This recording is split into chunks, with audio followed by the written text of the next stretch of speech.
Programme मद्दे मुकाबिल में खुशामदीद। मैं हूं रबिया एहसन और मेरे साथ मौजूद है आमिर वतीन और रऊफ क्लासरा। और आज के प्रोग्राम में जिन टॉपिक्स में हम बात करने जा रहे हैं उसमें सबसे पहले ताहयात नाअहली खत्म की जाए। सदर सुप्रीम कोर्ट बार एहसन भुवन ने सुप्रीम कोर्ट में दरखास्त दायर कर दी। अहम सियासी हालात में एहसन भुवन की दरखास्त क्या साबिक वजीर आजम नवाज शरीफ और जहांगीर तरीन के लिए कोई सियासी राह खोल सकती है, इसके ऊपर बात करेंगे। इसके अलावा बात करेंगे पीटीआई का game changer project Ravi urban development गैर आईनी निकला। लाहौर हाईकोर्ट ने रूडा बोर्ड अरकान की काबिलियत पर संगीन सवालात उठा दिए। हजारों एकड़ ज़रई जमीन खत्म करके माहौलियाती तबाही लाने का रास्ता रोक दिया गया। तहरीरी फैसला जारी। बोर्ड अरकान खरबों रुपए के प्रोजेक्ट से ही लाइल्म निकले। बगैर किसी समत इख्तियारात का नाजायज इस्तेमाल, कारकर्दगी का पोल खुल गया। इसके अलावा बात करेंगे हुकूमत कोरोना फंड्स और एहसास प्रोग्राम में ऑडिटर जनरल की तरफ से करप्शन की निशानदही पर नाराज। हुकूमत ने ऑडिटर जनरल ऑफ पाकिस्तान के इख्तियारात महदूद करने का फैसला कर लिया। करप्शन रोकने की बजाय हुकूमत ने करप्शन पकड़ने वाले इदारे ऑडिटर जनरल को ही रोकने की तैयारियां कर ली। सबसे पहले आमिर साहब, ये ताहयात नाअहली खत्म की जाए, ये बड़ी अहम दरखास्त है। इसकी लपेट में इसके बेनिफिशरीज बहुत सारे हो सकते हैं। इसकी रेफरेंस बहुत सारे लोगों का इसमें आता है जो कवर होता है। अब थोड़ा सा इसको टेक्निकली समझने की ज़रूरत है। पहले तो अगर आप दरखास्त के ऊपर थोड़ी सी रोशनी डालें और फिर हमारे समझने के लिए ज़रा जी, बताइए। ये जो दरख्वास्त डाली गई है सुप्रीम कोर्ट बार एसोसिएशन के सदर एहसन भून साहब ने सुप्रीम कोर्ट में डाली है, इसके एक तो बहुत आइनी मुज़मरात, आइनी असरात इसके एक तो बहुत ज़्यादा है, कानूनी मसला है। फिर एक ये ज़ाहिर है सियासी मसला इसलिए है कि इस वक्त नवाज शरीफ साहब जो हैं वो 62(1)(f) शिक जो है इनकी ताहयात उनकी नायल हो चुके हुए हैं। उसके अलावा ज़्यादा इम्पोर्टेंट तो ज़ाहिर है नवाज शरीफ हैं, मगर उसके बाद जहांगीर तरीन भी ताहयात उसके लिए नायल हुए हुए हैं। तो इसके ऊपर इसलिए बहुत ज़्यादा फोकस आ गया है कि क्योंकि अगर ये इसमें से सुप्रीम कोर्ट ने इसको, अगर इनके पिटीशन जो इन्होंने कहा है कि इसको ताहयात को ख़त्म किया जाए मान लिया जाता है, तो उससे फिर एक पॉसिबिलिटी नवाज शरीफ साहब की ख़त्म हो जाती है कि ताहयात वो नहीं है। मगर नवाज शरीफ की सूरत में याद रहा जाए कि एक तो उनको सुप्रीम कोर्ट ने ताहयात उसके लिए नाहिल किया गया है पनामा के केस के अंदर, मगर उसके अलावा फिर जो वो एवन फील्ड्स और अल अज़ीज़िया केस के अंदर वो कन्विक्शन उनकी हुई हुई है। तो कन्विक्शन अगर हो जाए तो भी आप इलेक्शन नहीं लड़ सकते। तो ये नहीं है कि अगर सिर्फ अदालत जो है उनको इस उसमें अपने ही फैसले को, जो पुराने फैसले हैं, ताहयात की शिक ख़त्म कर दे तो फिर नवाज शरीफ के दिन जो है ना एकदम से अच्छे आ जाएंगे।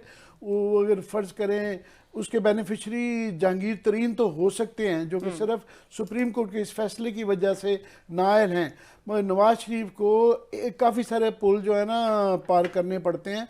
उनको सिर्फ इस फैसले से रिलीफ नहीं मिलता, उनको ये जो मौजूदा इस वक्त अल अज़ीज़िया ये 3 जो केस जो कि पनामा की सूरत में ही उनके ऊपर हुए थे, 2 केसेस में उनको कन्विक्शन है, एक में उनकी और मरियम की कन्विक्शन है और एक में वो बरी हुए हैं जिसके अंदर नैब उनके अगेंस्ट उसमें अपील में गई हुई है। तो उसके अलावा फ़िलहाल तो वो मफरूर हैं। तो वो आते सारी ये फैसले जो मर्ज़ी अदालत की तरफ से, अगर ये देखा जाएगा कि इसको अदालत पहले इसको टेकअप करेगी, फिर ये देखा जाएगा कि ये इसको बेंच किस तरह का बनता है, क्योंकि ये क्या आया फुल कोर्ट रेफरेंस इसके ऊपर बेंच बनेगा कि सारी जितने 17 जजेस बैठेंगे, या ये तो एक मुरवजा असूल है कि जो फैसला आया होता है अगर उसको ओवर रूल करना होता है तो वो उससे ज़्यादा जज होते हैं। फॉर एग्ज़ाम्पल पनामा के अंदर ओरिजिनल 5 जज थे, तो ये 7 का बेंच बनेगा, 9 का बनेगा, 13 का बनेगा। तो ये देखना होगा कि बेंच पहले तो वो एक्सेप्ट करेगी सुप्रीम कोर्ट इसकी कि आईनी ज़रूरत तशरीकी है, या ये भी हो सकता है कि सुप्रीम कोर्ट ये भी कह सकती है कि जनाब ये आइन की तब्दीली तशरीह का मसला नहीं है, ये आइन की तब्दीली का मसला है। आप ऐसा करें कि अपने पार्लियामेंट के जरिए ही इसकी आइन की तब्दीली कर लें, जो भी आप चाहते हैं। कि आप अगर चाहते हैं कि आप इसके अंदर से ताहयात सज़ा ख़त्म की जाए, तो बजाय इसके कि आप हमारे पास आ गए हैं तशरीह करने के लिए, आप इसको पार्लियामेंट के ज़रिए तब्दील करें, जो कि इस वक्त नामुमकिन लगता है कि इस तरह की किसी पार्टी के पास भी ना अब इस तरह की मेजॉरिटी है। कोलिशन गवर्नमेंट है, बड़ी मुश्किल से यहाँ पे कानून, आम कानून बड़ी मुश्किल से पास होता है, बिल बड़ी मुश्किल से पास होता है। तो आईनी तब्दीली के लिए तो बहुत कुछ जोर लगाना पड़ता है और नज़र नहीं आ रहा सियासत के जो हालात हैं कि मुस्तकबिल करीब में भी कोई किसी गवर्नमेंट को, इस तरह 97 में नवाज शरीफ साहब को 2/3 की मेजॉरिटी मिल गई थी, कि उस तरह के किसी गवर्नमेंट के पास मेजॉरिटी आए और इस तरह के मेजर फैसलों के ऊपर जो है नए आइन की तब्दीली की जा सके। वो एक लॉन्ग शॉट है, बड़ा लंबी बात है। फिलहाल जो एहसन बून साहब ने जो अपनी प्ली ली है, उन्होंने बुनियादी तौर पर यह कहा है कि नवाज शरीफ साहब 62(1)(f) के तहत जो है ना ताहियात की हुई हैं, तो उनका अपनी पटिशन के अंदर ये कहना है कि जनाब इसके अंदर प्रिस्क्राइब्ड नहीं है, ये नहीं, इस आइन की शिक के अंदर ये नहीं लिखा हुआ कि जनाब ये ताहियात ही करें। ये अदालत की डिस्क्रिप्शन पे होता है कि वो आप देखते हैं कि आपने जब सादिक और अमीन कह दिया कि कोई शख्स नहीं है, तो आपकी अदालत की उस पर आपने जब छोड़ दिया है, तो अदालत जो है उसके अंदर काफ़ी सारे उन्होंने रेफरेंस दिए हुए हैं, काफ़ी केसेस हैं जिसके अंदर मुतजाद किस्म की सज़ा दी गई है, काफ़ी केसेस हैं जिसके अंदर जो ताहियात कर दिया गया है, काफ़ी केसेस हैं जिसमें 5 साल की सज़ा दी गई है। तो वो कहते हैं कि जनाब ये इसको आप ज़रा ये री इंटरप्रेट करें, दोबारा इसकी तशरीह करें कि आया कि ये जो आइनी एक मसला रहता है ये क्लियर नहीं है, इसके अंदर एम्बिग्यूटी है, मुबहम है कि आया 5 साल की सज़ा होनी चाहिए या तायात होनी चाहिए। अब याद रहे कि यूसुफ रज़ा गिलानी भी नाअहल हुए थे उनका, मगर वो कंटेम्प्ट का केस था और उसके अंदर अदालत ने अपने फैसले के अंदर लिख दिया था कि इनकी 5 साल की नाअहली है, तो उसकी वजह से वो 5 साल बाद दोबारा अहल हो गए और अभी वो माशाल्लाह से सेनेटर हैं। तो जहाँ पे जनरली ये देखा गया है कि अदालत ने ये नहीं, सुप्रीम कोर्ट ने लिखा, ख़ास तौर पे वो जो मुझे याद पड़ता है 62(1)(h) था, ये 62 की और 63 की काफ़ी सारी सब क्लॉजेज हैं। तो ये 62(1)(f) के ज़रिए जितनी भी सज़ाएँ की गई हैं ज़्यादातर जो हैं वो ताहियात ही गई हुई हैं। तो उन्होंने ये इस्तदा की है अदालत से कि इसको आप विज़िट करें, और काफ़ी सारे, ये एक आइनी बहस है, इसके अंदर काफ़ी सारे फ़ैसले माजी में इस तरह के हुए हैं, उनके हवाले दिए गए हैं। तो ये आगे अब बहस होगी, पहले तो इस चीज़ को एक्सेप्ट करेगी इस पिटिशन सुप्रीम कोर्ट को, फिर इसका अगर वो मुनासिब समझेंगे तो इसके बाद बहस चलेगी। और ये बहस जो है क्योंकि इसके फ्यूचर में भी बड़े वो इसके असरात हैं, तो मेरा ख्याल काफ़ी सारे एमएस क्यूरी जिसे कहते हैं मावनीन सुप्रीम कोर्ट बुलाएगी, क्योंकि ये एक आइनी मसला है, आइनी तशरीह का मसला है। और इसके फिर क्योंकि सियासी असरात बेताशा हैं कि अगर ये एक फ़ैसला आ जाता है तो फ्यूचर में भी जो इस तरह की सजाएँ हुए हैं। दूसरा उन्होंने जो इस्तदा की हुई है, एक आर्गूमेंट उनका बून साहब का ये है इसके अंदर, अच्छा उन्होंने ये रेफरेंस सारे ऑफ कोर्स फैसलों के दिए हुए हैं, नवाज शरीफ वर्सेस इमरान खान भी दिया हुआ है, उसके बाद उन्होंने जहांगीर तरीन का वाला रेफरेंस भी दिया हुआ है, बीच में सारे ही इस तरह के माजी में जो नाअहलियाँ हुई उनके रेफरेंस दिए हुए हैं। मगर ये कोई उन्होंने नवाज शरीफ के लिए नहीं की, ये कोई सियासी पटिशन नहीं है, ये आइनी पटिशन है। मगर ये एक हकीकत ज़रूर है कि पाकिस्तान की हमारी जो बार काउंसिल्स हैं, पाकिस्तान बार काउंसिल हो, चाहे वो सुप्रीम कोर्ट बार काउंसिल हो या डिस्ट्रिक्ट और सूबे की जो बार काउंसिल हैं, वो बहुत ज़्यादा वो उनके अंदर सियासी ग्रुपिंग्स होती हैं। हमारे जिस तरह साफ़ियों की जो तंजीमें हैं, अभी इलेक्शन जारी हैं, वहाँ सियासी ग्रुप नहीं होता, ये नहीं होता कि ये पीपल्स पार्टी का ग्रुप है तो ये नून लीग का या पीटीआई का। ऑफ कोर्स जो है बीच में कुछ साफ़ी भी ऐसे होते हैं जिनके मुख्तलिफ अपनी अपनी इंक्लिनेशन होती है, झुकाव होता है, मगर खुल के ये नहीं कभी भी किया गया, ना किया जाता है, और कोई लिखा हुआ नहीं है। मगर ये एक ट्रेडिशन है, एक रवायत है कि ये नहीं कहा जाता था कि जी ये फलाना जर्नलिस्ट ग्रुप पीटीआई ग्रुप है, वो नहीं है।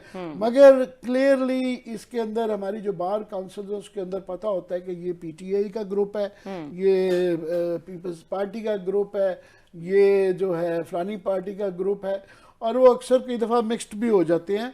और इस वक्त क्योंकि सुप्रीम कोर्ट और ना सिर्फ कि हमारी जुडिशरी और बार एक धड़ों में तब्दील हो गई हुई है क्लियरली। सुप्रीम कोर्ट में भी काफ़ी फैसलों में नज़र आया है कि एक ग्रुप बन गया हुआ है। ख़ास तौर पे जस्टिस फायज ईसा के केस में क्लियरली ये आ गया था कि एक धड़ा एक तरफ है, एक धड़ा दूसरी तरफ है। अब ये कहना मुश्किल है कि वो धड़ों की जो तकसीम है आपस में, वो इस्टेब्लिशमेंट एंटी इस्टेब्लिशमेंट है, पीटीआई फॉर एंड अगेंस्ट है या नून लीग के फॉर एंड अगेंस्ट है, मगर वहाँ क्लियरली नज़र आता है। और ये इस तरह की पिटिशनें भी जब आती हैं तो ये सिर्फ कहने को, तो वो जो थ्योरेटिकली तो ये कहा जाता है कि जनाब ये आईनी पिटिशन है, मगर ये एक इसके पीछे सियासी एजेंडा भी होता है। और ये बड़े अरसे से कहा जा रहा था कि नवाज शरीफ साहब जो हैं, ये एक डर था कि जी फलाने अगर सुप्रीम कोर्ट के जज लग गए तो नवाज शरीफ की वो तायाती की जो नाअहली है वो ख़त्म कर देंगे।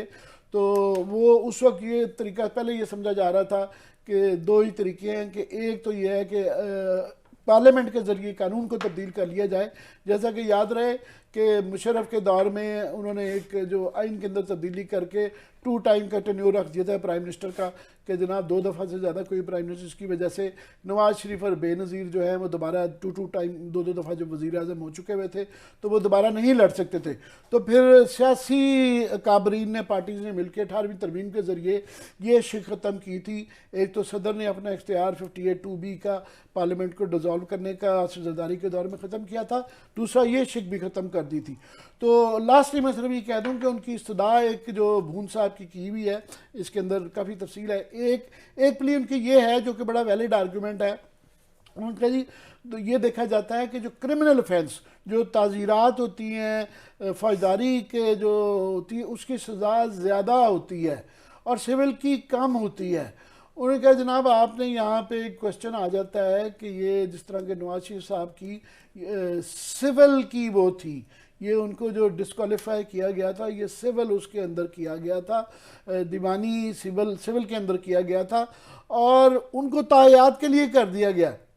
और क्रिमिनल के अंदर जो कि अगर किसी को किया जाए तो लगता है कि उसकी सज़ा कम है। फिर उसके अंदर उन्होंने इस्लामी काफ़ी रेफरेंस दिए हुए हैं, काफ़ी पुराने के माजी के केसेस का हवाला देते हुए उन्होंने कहा जी इस्लाम के अंदर भी एक मगफरत का एक नज़रिया है कि माफ़ी भी होती है, मगफरत भी होती है कि किसी स्टेज पे कोई रिपेंटेंस करे, माफ़ी मांगे तो उसको उसकी जान छोड़ देनी चाहिए। तो ये किस्म की आप समझ लें जो पिटीशन है ये आइनी भी है, सियासी भी है और इसके अंदर उन्होंने मजहबी और समाजी मामलात भी काफ़ी सारे डाल दिए हैं। तो आइंदा आने वाले दिनों में ये इसके इर्द गिर्द काफ़ी सियासत घूमेगी क्योंकि इसके फैसले वन वे और अनदर आने से सियासत के ऊपर बहुत ज़्यादा असरात पड़ेंगे। ठीक है क्लास साहब, जिस तरह आमिर साहब कह रहे हैं कि अगेन मतलब अपेरेंटली तो ये एक पिटीशन है और पिटीशन में जो बातें की गई हैं वो भी वैलिड हैं। अब आगे सुप्रीम कोर्ट डिसाइड करेगी कि इसको किस तरफ लेके जाना है, लेकिन इंपॉर्टेंट टाइमिंग है, इंपॉर्टेंट ये चीज़ है कि कौन कौन से इंपॉर्टेंट कैरेक्टर्स हैं जो इस रेफरेंस की लपेट में आते हैं और जिनको फ़ायदा हो सकता है मुतवक्के तौर पर। तो क्या हम कह सकते हैं कि ये इट्स जस्ट पिटीशन, इसके कोई इस किस्म के नहीं है, या जिस तरह से आमिर साहब कह रहे हैं कि डेफिनेटली सियासत को भी इससे फ़ायदा होगा, असर होगा, और ये जो एक धड़ेबंदी, बायस और ग्रुपिंग्स का एक तासुर है वो भी इससे खुलकर सामने आ रहा है? आमिर साहब ने बताया ना जैसा कि पिटीशन में बड़ा कम्प्रिहेंसिवली इन्होंने एक्सप्लेन किया पिटीशन को, बड़ी इंतहाई टेक्निकल चीज़ें थी, बड़े सादा लफ्ज़ में समझाई हैं इन्होंने बाकी बताया ना कि सियासी रेफरेंसेस भी हैं, मजहबी भी हैं, सोशल भी हैं। आखिर पे एक चीज़ बता देते, मिन्नत तरला भी है। मैं मैं तुमको रखे बैठा था कि बात उसी तरफ लेके जा रहे हैं। बड़ा डरते हुए इनकी तरफ जब देख रहा हूँ, क्लास साहब की खूबी है कि ये आम आदमी को बड़े अच्छे तरीके से जो है ना, मैं टेक्निकल हो जाता हूँ तो मेरी एक आंख इनकी तरफ है, ये कहने वाले हैं कि यार ये क्या आपने कहा, समझ ही नहीं आई, क्योंकि हमारा काम है जर्नलिस्टों का, हम वकील नहीं है, बड़े वकीलों से पूछते हैं फिर आसान अल्फाज में समझाना। आज आपको पूरे आउट ऑफ 10 है सर, बड़ा वो जो पॉइंट आपने छोड़ा था आमिर साहब, वो क्लास साहब ने तो मैं पास हो गया, मैं इस तरीके से एक्सप्लेन नहीं कर सकता था, टू बी फेयर। बड़ा अच्छा किया आपने, लेकिन वही मैं तो वो रखे बैठा था कि आखिर पे यही कहेंगे कि मिन्नत तरला भी शामिल है, कि आखिर पे वकील जो करता होते हैं जज साहब का जरा कि सर जी जाने दे, कोई रहम तरसी करें। दो चार चीज़ें इसमें बड़ी मजे की मुझे समझ नहीं आ रही, मुझे नवाज शरीफ साहब की किस्मत में रश करना चाहिए या उनकी किस्मत में अफसोस करना चाहिए, या दोनों कर लेते हैं, इकट्ठे मिलकर कर लेते हैं। मतलब पहले अफसोस से शुरू करते हैं, रश पे बाद में आते हैं कि एक बंदा 3 दफ़ा वज़ीर आज़म इस मुल्क का बना और मजाल है उसने कोई एक सिंगल चीज़ भी सीखी हो कि मैंने यहाँ गवर्नेंस कैसे करनी है, इंस्टीट्यूशन को स्ट्रांग कैसे करना है, मैंने डेमोक्रेट कैसे बनना है, इस मुल्क के इदारों को कैसे मजबूत करना है ताकि कल को मेरे ऊपर कोई शब खून भी ना मारे, और मैंने कैसे लाइक एंड अपना बंदा होना चाहिए, अपने बंदे का जुनून नहीं खत्म हुआ। हालांकि 12 अक्टूबर वाला जो मसला हुआ था, इनके साथ जो जेल में गए थे, वो उनका अपने बंदे का, अपना जज होना चाहिए, अपना सहाफ़ी होना चाहिए, अपना यहाँ पे कालम निगार हो, अपना एंकर हो, अपना सिपाही हो, अपना आर्मी चीफ हो, अपना आईजी हो, अपना सब, मतलब हर शे अपनी होनी, अपनी अपनी अपनी होनी चाहिए। ये जुनून उन्हें ले डूबा है वैसे। और ये हर हुक्मरान का प्रॉब्लम होता है कि वो मेरिट पे जाके काबिल लोगों को टीम बनाने की बजाय अपने और वफादारी के चक्कर में पड़ते हैं, एंड दे ऑलवेज सफर। ये तीसरे, मैं तो उनके बारे में एक और बात कहता हूँ मियाँ साहब के बारे में, आप इन्हें चौथी दफ़ा बनवा लें जी, ये ख़त्म करवा दें जी, मैं आज आपको लिख के रख लें, और अगर अल्लाह ने ज़िंदगी दी और हम यहीं पर रहे, इनकी ख़त्म करवा लें, इनको चौथी दफ़ा वज़ीर-ए-आज़म बनवा दें। 30 साल ये आपके 3 साल बाद ये दोबारा जेल में ना बैठे हूँ और डीलें करके ये दोबारा लंदन या वहाँ पे जद्दा ना पहुँचे, मुझे कहिएगा जो आप कहेंगे।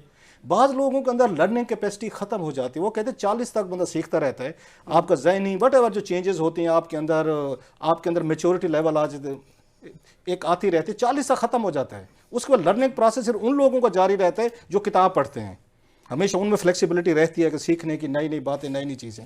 सो एक तो उन पे एक उनके साथ अफसोस मतलब मैं कर सकता हूँ कि आप इतने बड़े वज़ीर आज़म रहे हैं, उसके बावजूद उसके आके तीसरी दफ़ा फिर आप वहाँ जद्दा बैठे हैं और वही गुफ्तगू कर रहे हैं जो मुझे याद है 2006-7 में हम सुनते थे उनके कि इनकलाब आएगा तो ये करेंगे भला भला। अब उन पे रश्क पे मैं आता हूँ बड़ा। अच्छा, माशाल्लाह रश्क ये देखें जनाब कि वो सारी डीलें शीलें करके वो जमहूरियत पसंद भी हैं, डीलें भी की, जेलों में भी नहीं बैठे, जो भी उनसे हुआ, और सबसे बड़े डेमोक्रेट भी वही हैं, यहाँ पे जद्दोजहद भी वही करते हैं। मैं खान साहब, ये इत्तेज़ाज़ अहसन साहब से मेरी आगे बात हुई थी, आगे वो बिजी थे, तो वो कोशिश करते हैं उनको भी लाइन पे ले लें, उनकी कॉल आ रही है।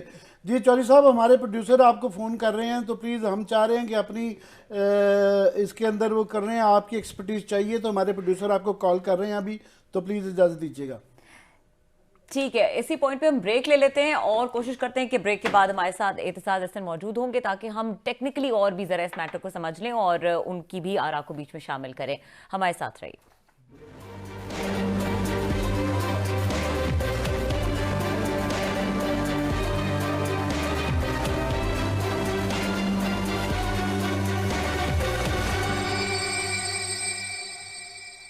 Welcome back. आमिर साहब, ओवर टू यू। जी चौधरी साहब, अस्सलाम वालेकुम। इत्तेज़ाज़ हसन साहब हमें ज्वाइन कर चुके हैं। कैसे मिजाज हैं आपके? वालेकुम सलाम, बिल्कुल खैरियत है जी चौधरी साहब, मैं आपसे ये सुप्रीम कोर्ट बार एसोसिएशन ने एक पिटीशन आपकी नॉलेज में होगा कि दायर कर दी है कि ये जो तायाद नाअहली है इसके ऊपर नज़र षानी की जाए, सुप्रीम कोर्ट से ये दरख्वास्त है। मेरा सवाल है, एक तो आप इसकी बताइएगा कि इसकी आइनी इम्पोर्टेंस क्या है, इसका एक बैकग्राउंड, क्योंकि आप हमेशा बड़े आइनी इस तरह के बड़े मुकदमा पाकिस्तान के जितने हैं उसमें वकील के तौर पे भी रहे हैं, एमएसक्यूरी भी रहे हैं। दूसरा सिर्फ मैं ये पूछना चाहता हूँ कि ये नवाज शरीफ साहब जो हैं, इनको एक दफ़ा बीबी की 2 दफ़ा रेजोल्यूशन हुई मगर उनका बहाल नहीं किया गया। इनकी दफ़ा आप उसमें गालबन वकील थे तो इनको बहाल भी कर दिया गया, इनके लिए ये गुंजाइश निकली। दूसरी दफ़ा जब ट्वाइस प्राइम मिनिस्टर 2 दफ़ा बनने के बाद मुशर्रफ ने ये किया तो इनको एक आइनी रिलीफ दिया गया 18वीं तरमीम के ज़रिए कि जी वो भी ख़त्म कर दी गई। अब तीसरी दफ़ा ये कहने के तो आइनी तरमीम है कि नज़र षानी किया जाए, मगर इसके सबसे बड़े बेनिफिशरी है वो नवाज शरीफ होंगे। तो इसके आइनी और सियासी पहलुओं पे मैं चाह रहा हूँ ज़रा हमें इनलाइटन करें आप। आईनी पहलुओं पे तो ये ज़रा मुश्किल है कि एंटरटेन हो, क्योंकि आर्टिकल 184(3) के तहत जो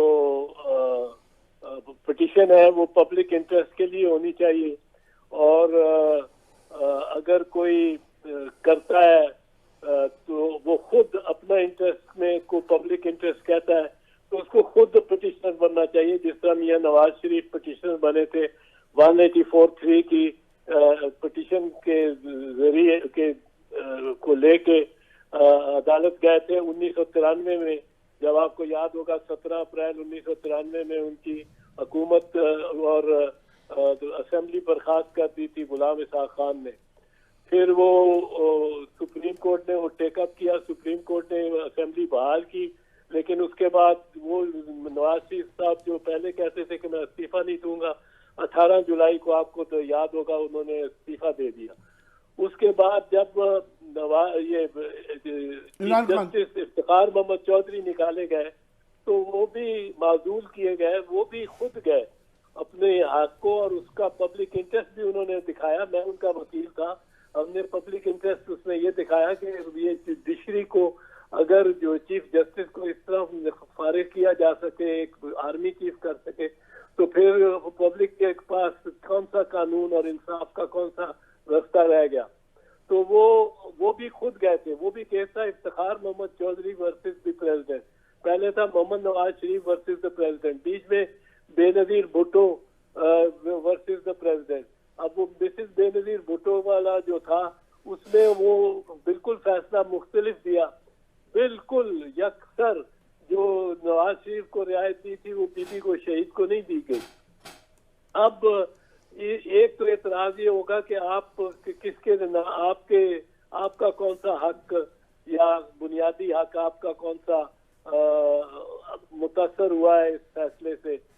दूसरी बात यह है, ये तो आईनी बात है, एक तो और आईनी निकात भी है, पर एक ज्यादा अहम बात जो सियासी समझ ले, आपने सियासी और आईनी का है, वो ये है कि ये पाकिस्तान बार काउंसिल का ये काम नहीं है।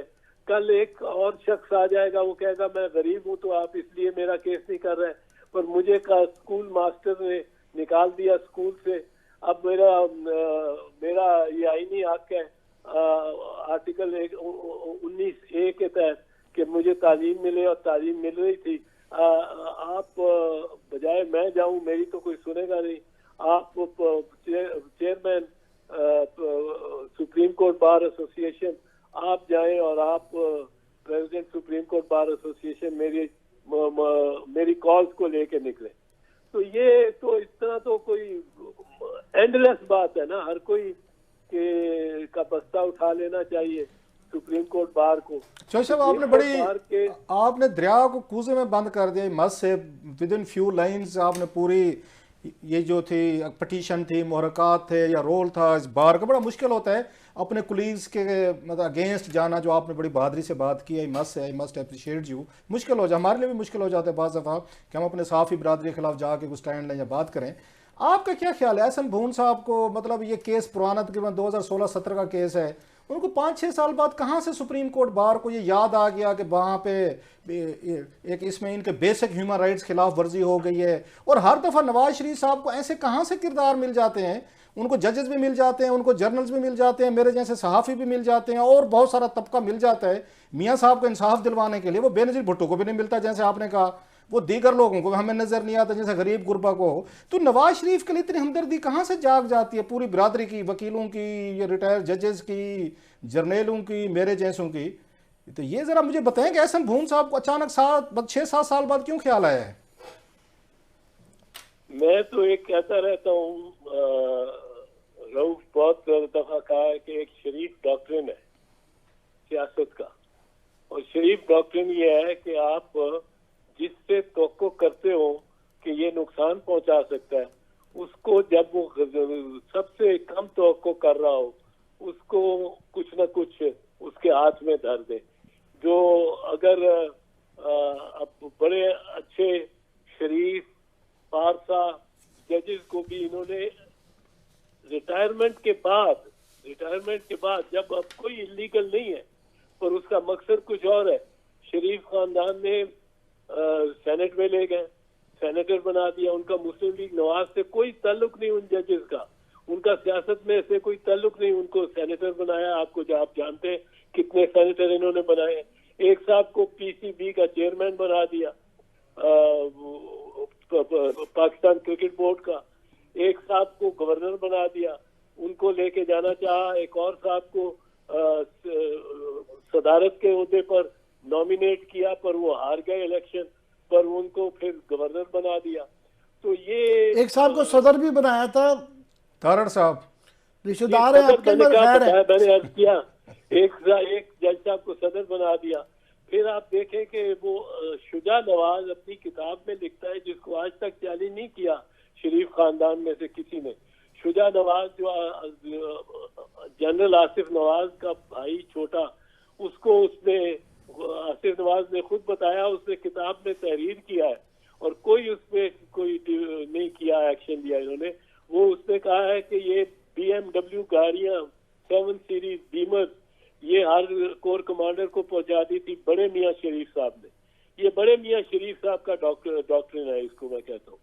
तो वो डॉक्ट्रिन ही ऐसा है कि जिसमें बस मतलब आप ये कह रहे हैं कि जो मारियो पुज़ो का नावल है गॉडफादर की बड़ी मशहूर उनकी लाइन है, I will make you an offer you can't refuse, तो फिर तो ये गलत है। मतलब उन पर नाराज थे आसिफ सईद खोसा साहब पे कि आप हमें माफिया क्यों लिखा है, तो गॉडफादर की आपने जजमेंट मिसालें दी हैं। मतलब ये तो बहुत बड़ी ऑफर्स हैं, किसी को सदर बना दो, किसी को सेनेटर, किसी को गवर्नर, पाकिस्तान क्रिकेट बोर्ड का उनको चेयरमैन लगा दो।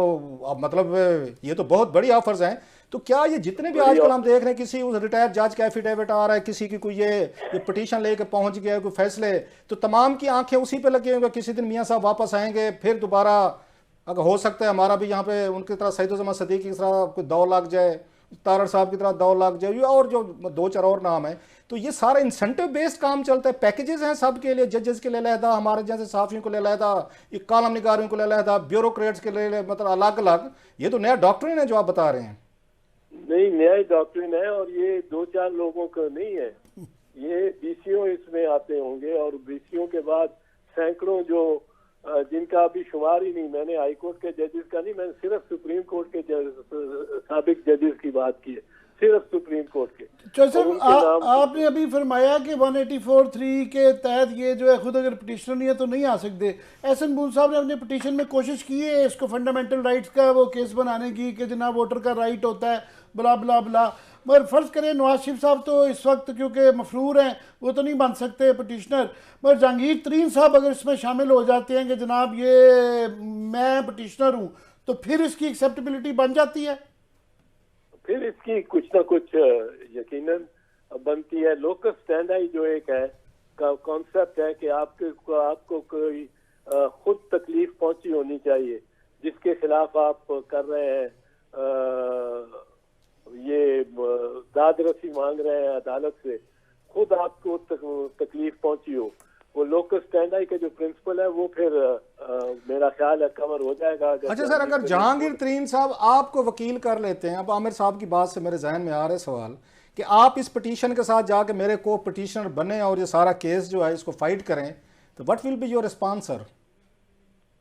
नहीं, मैं अपना व्यू इतना सराहत से और वजाहत से इस मामले पे दे चुका हूँ और इतनी दफा दे चुका हूँ कि मेरे लिए वो फिर आप बस मेरी सर रिपीट कर दें अपना, आपका व्यू लोगों को भूल जाता है, हमें तो याद रहता है, जरा अपना व्यू दे दें इस पे। नहीं, मैं तो व्यू देता रहता हूँ और बरमला देता रहता हूँ, मैं इसमें कोई लगी लिपटी किसी के बारे में नहीं रखता। पर ये बात ये है कि ये जो चीज़ है मतलब है कि ताहयात जो है ये नाअहली, ये मैं समझता हूँ नहीं हो सकती, नहीं होनी चाहिए, इसका टाइम फिक्स्ड होना चाहिए। पर इसके बारे में मैं ये बता दूं, इसका मतलब ये है मेरी बात का भी कि मियाँ साहब आते ही कम से कम अगर 5 साल की नाअहली हो या 10 साल की, सुप्रीम कोर्ट ने असफंदियार वली के मुकदमे में अप्रूव की थी 10 साल की नाअहली, अगर आपको नैब के केस में आपको सजा होती है तो जिस दिन आप सजा काट के बाहर निकलते हैं उस दिन से 10 साल की नाअहली, चलो 5 साल की भी नाअहली कर लो, तो जिस दिन ये सजा अगर पूरी अगर कायम रहती है तो सजा जिस दिन काट के निकलते होंगे। नहीं सर, मेरा सवाल वहीं मौजूद है, अगर जहांगीर तरीन साहब आपको अप्रोच करें कि जनाब आपसे बेहतर तो कॉन्स्टिट्यूशनल ये फाइट्स किसी ने नहीं की, बैटल्स ने, गिलानी साहब के लिए आपने बड़ा लंबा केस लड़ा आपने, उसके बाद मुझे याद है इनके चीफ जस्टिस साहब इफ्तिखार चौधरी साहब के लड़ा, अब बेनज़ीर भुट्टो साहब के लड़ा, तो आजकल तरीन साहब को ज़रूरत है कि आप जैसे टॉप बंदे की, आपका क्या रिस्पांस होगा sir? Just I am again वो क्या क्यूरियस कि आप क्या कहेंगे, बनेंगे वकील उनके सर? और आप खुद कह रहे हैं कि आप इसके खिलाफ हैं। आपने ये सवाल मुझे पहले किया और मैं जवाब दे चुका हूँ इसका। सर आपने नहीं दिया अभी तक सर। वो कह रहे हैं कि मैं ये समझाऊं, आप ये कह रहे हैं कि ऑफ कोर्स आप इस पे बिलीव करते हैं कि तायात नहीं होनी चाहिए, और जो मुझे याद पड़ता है आपकी हमसाए भी हैं, तो वो हमसाया अगर आगे कहे कि चौधरी साहब जरा आगे लगो, जरा साढ़े वकील बनो, तो तानू कोई एतराज़ नहीं है, मगर डिपेंड करता है कि पहले जहांगीर तरीन साहब को ऑफर करनी चाहिए। नहीं, आपने मुख्तारनामा लिया हुआ है। नहीं चौधरी साहब, मैं अब ये जो आपने पॉइंट कहा कि उनकी उस दिन से शुरू होगी जिस दिन वो फैसला आएगा, तो नवाज शरीफ साहब की इसके नाअहली के अलावा जो है कन्विक्शन हुई हुई है अभी 2 केसेस में। मतलब मेरा ये है कि वो ये नहीं होगा, अगर सुप्रीम कोर्ट इसकी मान भी लेती है एहसन गून साहब की बात, तो कोई ना कोई तो नाअहली का पीरियड रखेंगे ना। ये तो नहीं कि सिफर कर देंगे। 5 साल भी रखें तो मियां नवाज शरीफ नहीं बन सकता। 5 साल अभी शुरू नहीं हुआ, शुरू उस दिन से होगा जिस दिन उन्होंने सजा काट ली, उस दिन when he comes out of prison, तो उस दिन से शुरू होगा। अभी तो उन्होंने काटी नहीं सजा, वो तो बाहर फिर रहे 2 साल से। अच्छा तो सर, ये खुशफहमी है किसी की जो समझता है कि ये हट जाए, ये खत्म हो जाए ताउम्र ताहयात, तो इससे सारी ही हट जाएगी। वो शायद नहीं तो अदालत, चौधरी साहब आपकी बात कर रहा हूँ, अदालत ये भी तो कह सकती है कि इसकी 5 साल बनती थी और इनकी 5 साल हो चुके हुए हैं, सो इसको खत्म करते हैं।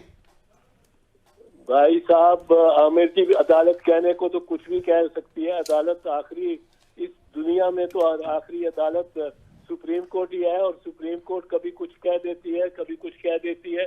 ये भी हमने देखा है, उसमें कई मिसालें बनती हैं। आप देखें वो नवाज शरीफ को सजा हुई हुई है अकामा रखने पे, और ये कि तनख्वाह ना ले, और जिसने तनख्वाह भी ली है, अकामा एडमिट भी किया है, वो फॉरेन मिनिस्टर भी रहा है, वो डिफेंस मिनिस्टर भी रहा है, वाटर एंड पावर का मिनिस्टर भी रहा है। हालांकि अकामा रखना, आपको मैं एक चीज मेरी जरा सुन लीजिएगा, 1 मिनट पूरा। जी जी। इतने बड़ा जुर्म है ये, पनामा शनामा से बहुत ज्यादा संगीन जुर्म है, क्योंकि ये हो सकता है, सोच सकते हैं आप कि कोई वजीर आजम बरतानिया का या अमेरिका का सदर और रिलायंस ग्रुप, इंडिया के रिलायंस ग्रुप का वो जनरल मैनेजर हो, तनख्वाह लेता हो या ना लेता हो, उसका बेटा ही चाहे वो जनरल मैनेजर हो। ये अकामे में अकामा इसलिए नहीं होता कि आप तनख्वाह लें, अकामा इसलिए होता है कि उस अकामे से आप बैंक अकाउंट खुलवा सकते हैं, लिख। ठीक है, चौधरी एतजाज एहसन साहब हमारे साथ मौजूद हैं। अनफॉर्चुनेटली प्रोग्राम का वक्त खत्म हो गया है। मजीद डिस्कशन को कंटिन्यू करेंगे आने वाले प्रोग्राम्स में। प्रोग्राम देखने के लिए शुक्रिया, और बहुत शुक्रिया चौधरी एतजाज एहसन ने हमारी रिक्वेस्ट पे हमें ज्वाइन किया। प्रोग्राम देखने के लिए शुक्रिया, इजाजत दीजिए, अल्लाह हाफिज।